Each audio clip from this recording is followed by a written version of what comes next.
大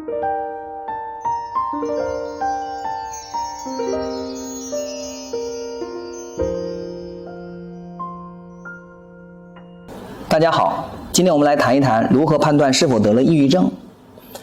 我也不知道我是否得了抑郁症，我怎么判断他人是否得了抑郁症？今天我们就来谈一谈首先我们来看看抑郁症的主观感受。每天早上醒来，我觉得痛苦的一天又开始了。我的脑子像生了锈一样怎么转都转不动。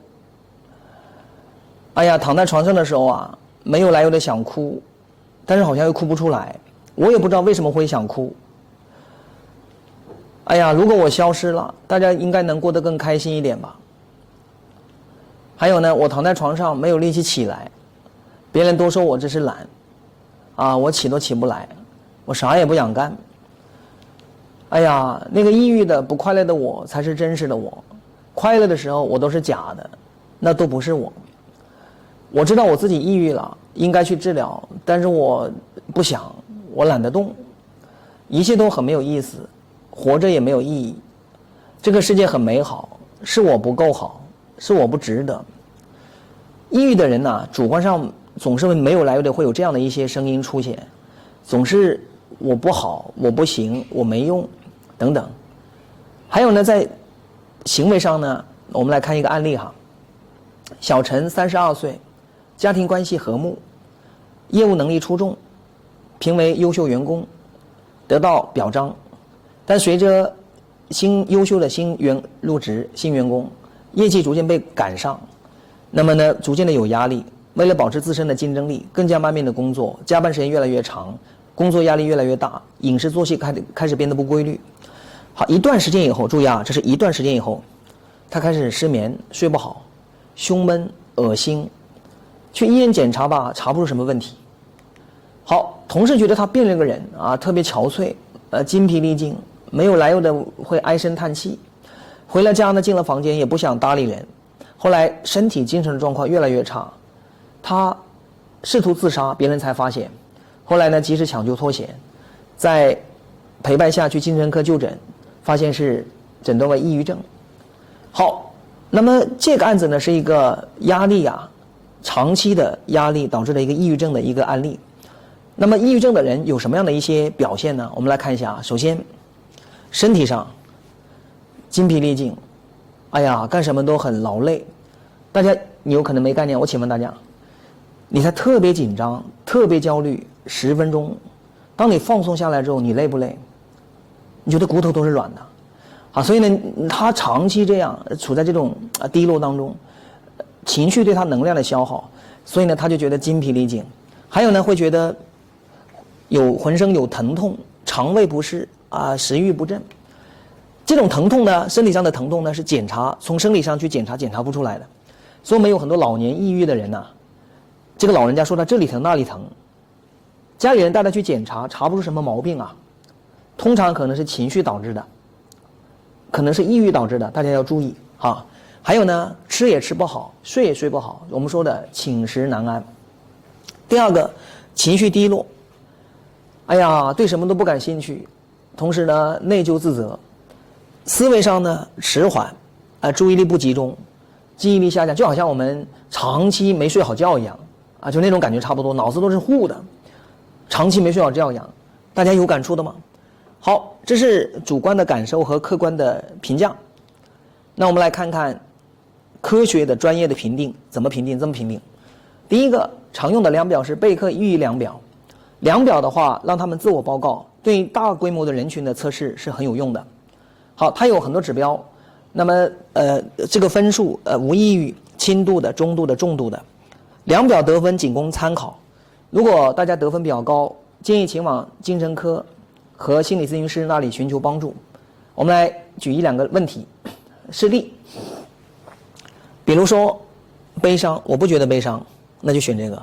很多时候我都很悲伤，所有时间我都很悲伤，我太悲伤了，太难过了，不堪忍受。我们普通人可能觉得，我们一般我不觉得悲伤，偶尔呢1-2天，那也就是在这里。但是很多抑郁的人他恨不得是选3，太悲伤，不堪忍受。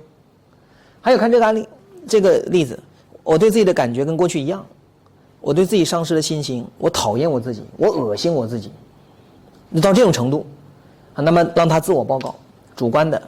好，关于抑郁症的诊断标准呢，国际上通用的是 ICD-10，这是世界卫生组织，和 DSM-5，这是美国精神病协会，由 WHO 第10次修订的关于疾病和有关健康问题的国际统计分类，叫 ICD-10第10版。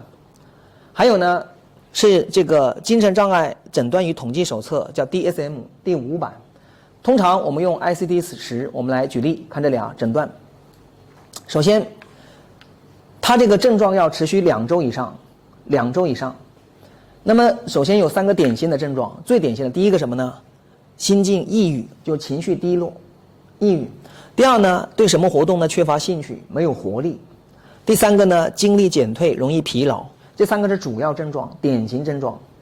还有一些附加症状呢，都是跟自我有关的。看到前面几个啊，缺乏自信、自尊，就是不喜欢自己；不合理的自责，啊，自我评价降低，反复出现自杀、想死的念头。前面4条呢，都对自我贬损，啊，自我贬低，啊，那么跟自我有关。后面几条呢，都是跟思维能力减退，啊，这个精神运动性改变。迟滞或者激越啊，激越的话，它就很慷慨激昂活跃，那就双向，是吧？还有呢，睡眠有障碍，饮食有障碍，心意减退。我们说的茶饭不思，寝食难安。大家注意啊，轻度的是什么呢？持续2周以上的2条，看这，大家看这俩，持续2周以上的2条主要症状加2条附加症状，轻度的。中度的是2条主要症状加3到4条附加症状，重度的是3条主要症状加5条以上的附加症状，那这是重度的抑郁症。好，这个诊断 ICD-10的诊断呢，非常的一目了然啊，就挺好的。好，这3条典型的症状我们再讲讲啊。这个抑郁心境啊，程度较轻的人呢，闷闷不乐，严重的时候呢，陷入绝望。甚至感到极度的无助，甚至呢生不如死，啊，就是难过的那种程度。它有节律变化，一般是晨重夜轻，早晨的时候比较严重。第二呢，缺乏快感啊，对什么都不感兴趣啊，没有活力，提不起劲儿，就是我们通常说的没有心气儿啊，没有心气儿。第3，精疲力尽啊，容易疲劳，典型症状。好，这个抑郁情绪和抑郁症不是一回事啊，抑郁是一种很常见的情绪。我们都体验过。举例子啊，我遇到了不好的待遇，我很郁闷；我被别人踩了一脚，我很生气。这种负性的情绪的感受是正常的。如果别人踩了我一脚，我在那里哈哈大笑，那我这不是有不正常吗？这不是这个反应不正常吗？所以呢，刺激和反应有正常的反应，这是很正常的。所以我们在遇到一些负性的事件的时候，有负性的情绪很正常。但是呢，抑郁症啊，它是长期的这种负性情绪。还有呢，一些生活中的压力和创伤性的事件导致的，它很难自行缓解，而且还会有它的自己自成一套系统的恶性循环，很难跳出这个恶性循环，所以通常需要通过系统专业的治疗才能治愈，所以大家一定要重视，而且寻求专业人士帮助。那么这里呢，我们来谈到了如何诊断抑郁症，本讲就到这里，谢谢大家。